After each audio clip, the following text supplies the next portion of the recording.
ಕಲ್ಲಡ್ಕಪೇಟೆಯಲ್ಲಿ ಅಡ್ಡಾದಿಡ್ಡಿಯಾಗಿ ನಿಲುಗಡೆ ಮಾಡಲಾಗಿದ್ದ ವಾಹನಗಳನ್ನು ಬಂಟ್ವಾಳ ಸಂಚಾರಿ ಠಾಣೆಯ ಪೊಲೀಸರು ಉಪನಿರೀಕ್ಷಕ ಆದರ್ಶ್ ಅವರ ನೇತೃತ್ವದಲ್ಲಿ ತೆರವುಗೊಳಿಸಿ ನಿಯಮಬದ್ಧ ಪಾರ್ಕಿಂಗ್ಗೆ ವ್ಯವಸ್ಥೆ ಕಲ್ಪಿಸಿದ್ದಾರೆ. ಕಾರ್ಯಾಚರಣೆಯ ವೇಳೆ ಬಲಭಾಗದಲ್ಲಿ ವಾಹನ ನಿಲುಗಡೆ ಮಾಡಿದ್ದ ಕೆಲವರು ಇನ್ನು ನಮ್ಮ ವಾಹನಗಳನ್ನ ಎಲ್ಲಿಡಬೇಕು ಎಂದು ಪ್ರಶ್ನಿಸಿದ್ದಾರೆ. ಇದಕ್ಕೆ ಪ್ರತಿಕ್ರಿಯಿಸಿದ ಪೊಲೀಸರು ಸಂಚಾರ ನಿಯಮಗಳ ಕುರಿತು ಸಾರ್ವಜನಿಕರಿಗೆ ವಿವರಿಸಿದ್ದಾರೆ. ವಾಹನಗಳನ್ನು ರಸ್ತೆಯ ಎಡಭಾಗದಲ್ಲಿ ಒಂದೇ ಸಾಲಿನಲ್ಲಿ ನಿಲುಗಡೆ ಮಾಡಿದ್ರೆ ಯಾರಿಗೂ ತೊಂದರೆಯಾಗುವುದಿಲ್ಲ.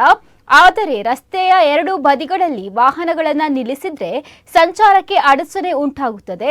ಅಲ್ಲದೆ ಅದು ಸಂಚಾರ ನಿಯಮಗಳಿಗೆ ವಿರುದ್ಧವಾಗಿದೆ ಎಂದು ಪೊಲೀಸರು ತಿಳಿಸಿದ್ದಾರೆ. ರಸ್ತೆಯ ಎಡಭಾಗದಲ್ಲೇ ವಾಹನಗಳನ್ನು ನಿಲುಗಡೆ ಮಾಡಬೇಕೆಂಬ ಕಟ್ಟುನಿಟ್ಟಿನ ಸೂಚನೆಯನ್ನು ಈಗಾಗಲೇ ನೀಡಲಾಗಿದೆ.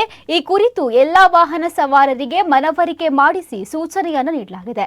ರಸ್ತೆ ಬಲಭಾಗವು ವಾಹನ ಸಂಚಾರಕ್ಕೆ ಮೀಸಲಾಗಿರುವುದರಿಂದ ಅಲ್ಲಿ ವಾಹನ ನಿಲುಗಡೆ ಮಾಡಲು ಅವಕಾಶವಿಲ್ಲ. ಎಲ್ಲರೂ ಸಂಚಾರ ನಿಯಮವನ್ನು ಕಡ್ಡಾಯವಾಗಿ ಪಾಲಿಸಿ ಸಹಕರಿಸಬೇಕು ಎಂದು ಪೊಲೀಸರು ಮನವಿಯನ್ನ ಮಾಡಿದ್ದಾರೆ.